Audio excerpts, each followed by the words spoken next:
માનનીય અધ્યક્ષશ્રી, 21મી સદી વિજ્ઞાન અને ટેકનોલોજીની સદી છે. જીવનના દરેક ક્ષેત્રમાં આઈટી અને સંલગ્ન ટેકનિકો મહત્વનો ભાગ ભજવવાની છે.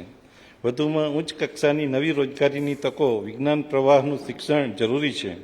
વિજ્ઞાન પ્રવાહના અભ્યાસક્રમના શિક્ષણને પ્રોત્સાહન આપવા માટે હું નમો સરસ્વતી યોજનાની જાહેરાત કરું છું.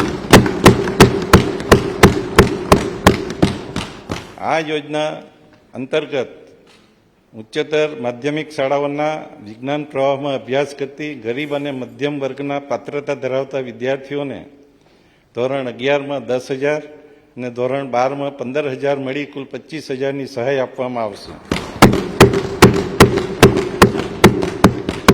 આ યોજનાથી આગામી 5 વર્ષમાં વિજ્ઞાન પ્રવાહમાં વિદ્યાર્થીઓની સંખ્યા અંદાજે વાર્ષિક 2 લાખથી વધી 5 લાખ થવાની ધારણા છે.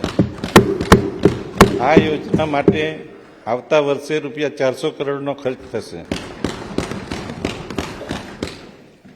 રાજ્યના મોટાભાગની સરકારી પ્રાથમિક શાળાઓ ભૌતિક સગવડો સાથે સ્માર્ટ અને ડિજિટલ બની છે.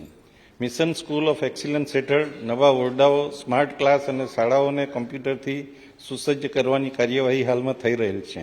સરકાર અને અનુદાનિત માધ્યમિક શાળાઓને પણ ભૌતિક સગવડો તેમજ સ્માર્ટ ક્લાસરૂમથી સજ્જ કરવા રૂપિયા 2,000 કરોડના ખર્ચે મિશન સ્કૂલ ઓફ એક્સિલન્સ 201 અમલી કરવામાં આવશે.